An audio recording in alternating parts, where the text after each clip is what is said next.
Neat కౌన్సిలింగ్పై stay ఇవ్వడానికి supreme court నిరాకరించింది. ఎన్టీఏతో పాటు కేంద్ర ప్రభుత్వానికి నోటీసులు జారీ చేసింది. పిటిషన్స్పై సమాధానం ఇవ్వడానికి 2 వారాల గడువు ఇచ్చింది సుప్రీంకోర్టు. ఇప్పటికే నీట్పై కమిటీ వేసింది కేంద్ర ప్రభుత్వం. విద్యార్థులకు తిరిగి పరీక్షలు పెట్టే ఆలోచనలో ఉన్నట్టు తెలిపింది ఎన్టీఏ. 1560 మంది ర్యాంకులను నిలిపివేశామని కోర్టుకు తెలిపింది.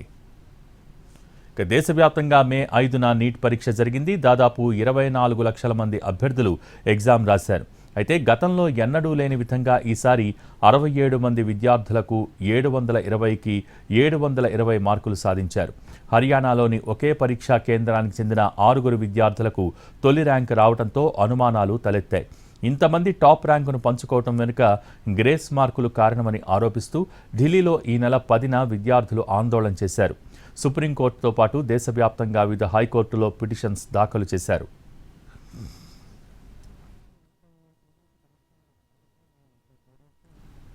నీట్ పేపర్ లీక్ మాల్ ప్రాక్టీస్పై పిటిషన్ వేసినట్టు తెలిపారు పిటిషనర్ అబ్దుల్లా మహమ్మద్ ఫైజ్ తరపు న్యాయవాది. తప్పు జరిగిందని సుప్రీంకోర్టు కూడా నమ్మిందన్నారు. మళ్లీ ఎగ్జామ్ పెట్టేలా సూచనలు చేసిందని తెలిపారు అడ్వకేట్ శ్వేతాంక్. ఈ నెల 23న నీట్ ఎగ్జామ్ జరగనున్నట్టు తెలిపారు. On behalf of lakhs of students, the main issue was this paper leak and the other malpractices which has been followed by the NTA.